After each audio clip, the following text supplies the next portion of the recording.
In the autumn of 1994, the people of Knox County, Georgia, were preparing for the change of seasons.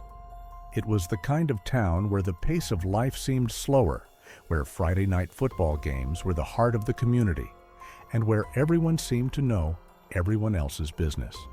That October, the weather had turned sharp and cool.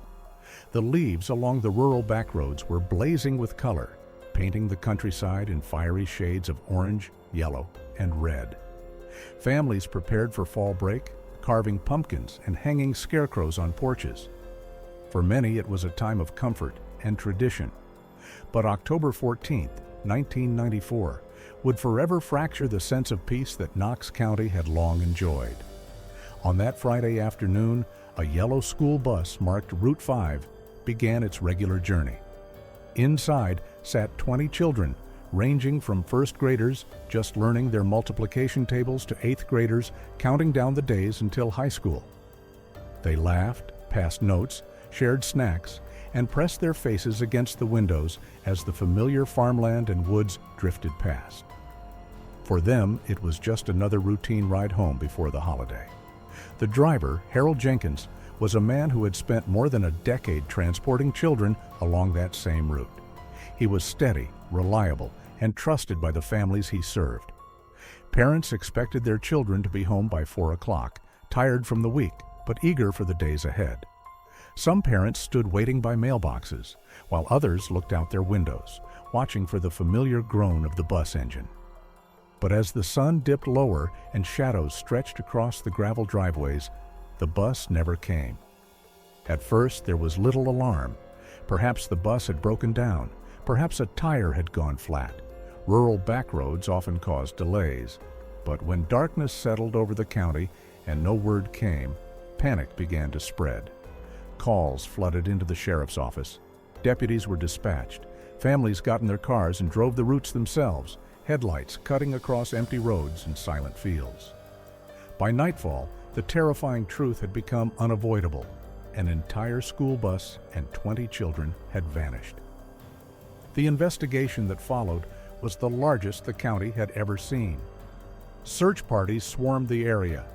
Helicopters scanned from above, their spotlights sweeping across the dense pine forests and muddy fields. Bloodhounds were brought in to trace the scent of the children. For a time, they seemed to be onto something. Their noses led them to the edge of Dunlop Woods, a thick expanse of forest older than the county itself. But then, as suddenly as it began, the trail ended. The dogs circled, confused, whining into the silence. The bus had disappeared as if swallowed whole by the earth. For weeks, the search continued. Deputies walked every road, combed every ditch, and dragged every creek bed. Volunteers searched shoulder to shoulder, calling out the names of the missing children into the trees. The woods answered with only silence. No tire tracks were found, no debris, no sign of a crash. There was nothing. Theories began to take shape, each more desperate than the last. Some believed it was a hijacking, a carefully planned abduction carried out by professionals who knew the rural routes well enough to disappear without a trace. Others whispered about natural causes, pointing to Georgia's clay soil and the possibility of a sinkhole swallowing the vehicle. But the darker theories were harder to dismiss, the ones rooted in the county's own whispered history. For generations, Dunlop Woods had been the source of unease. Hunters told stories of strange lights flickering between the trees at night, of voices calling their names when no one was there. Farmers remembered animals wandering too close to the tree line, only to vanish, never to be found again.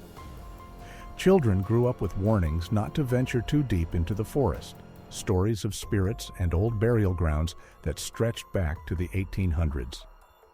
Most dismissed them as folklore, a way to keep children from wandering into the dangerous wilderness.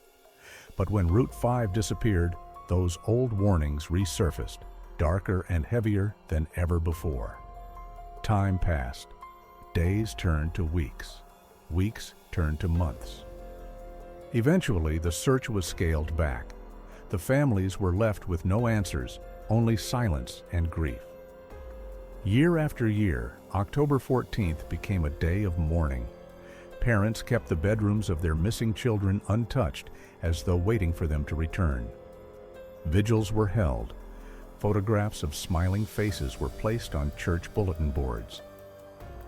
The story of Route 5 became a permanent scar on Knox County, a cold case that haunted the community for 3 decades. Then, in the summer of 2025, the silence was broken. On June 21st, a construction crew working on a new highway project near Dunlop Woods struck something unusual. Beneath nearly 12 feet of hardened clay, the blade of a bulldozer scraped against metal. At first, workers believed it to be an old storage tank or abandoned machinery. But as they cleared more soil, the truth emerged. Yellow paint, rusted windows, the faint outline of block letters SCHOOLBUS.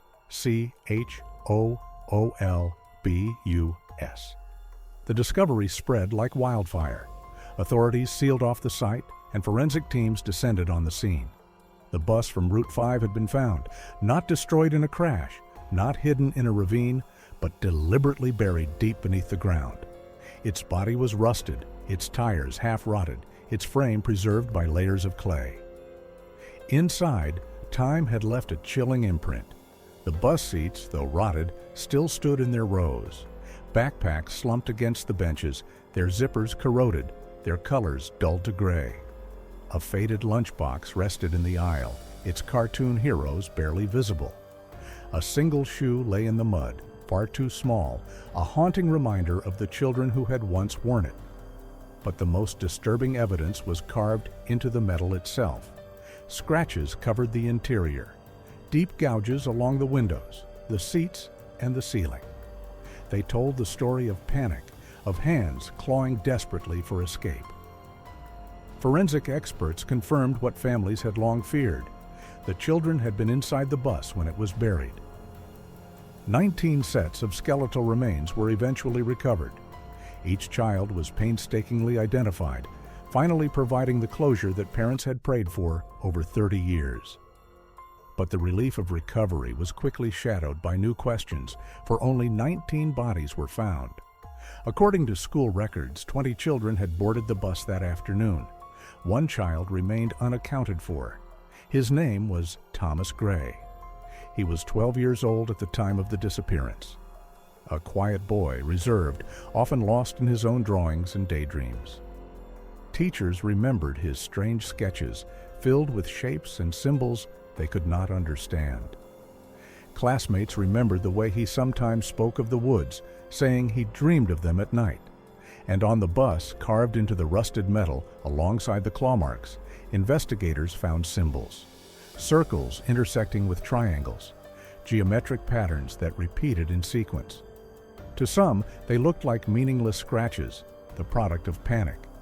But to others, they were deliberate. Specialists in ancient symbols and folklore were called in. Some suggested they were ritualistic. Others believed they were warnings. The connection between the symbols and Thomas Gray became a source of unease. His drawings, preserved in old notebooks collected from his family, bore the same shapes, circles, triangles, intersecting lines. It was as though Thomas had carried a piece of the woods inside him long before that fateful day. And now, with his body missing, the question remained: had he been a victim or something else entirely? Why was the bus buried so deliberately? Who had the means to conceal such a massive vehicle without leaving a trace?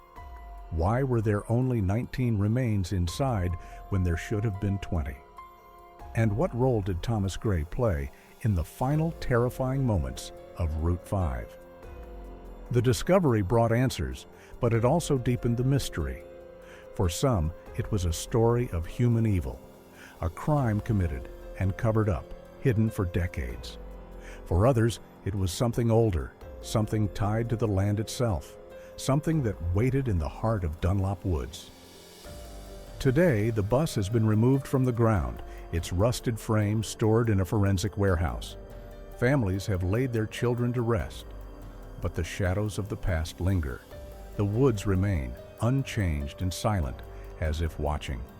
And every October, when the wind moves through the pines, it carries with it the whispers of Route 5. The bus has been found, the children have been mourned, but the truth is still buried. And perhaps some say that is exactly how it was meant to be. The discovery of the Route 5 bus should have closed a chapter in Knox County's history. After 3 decades of uncertainty, 19 families were finally able to lay their children to rest. Funerals were held, coffins lowered, and prayers whispered over graves that had remained empty for too long.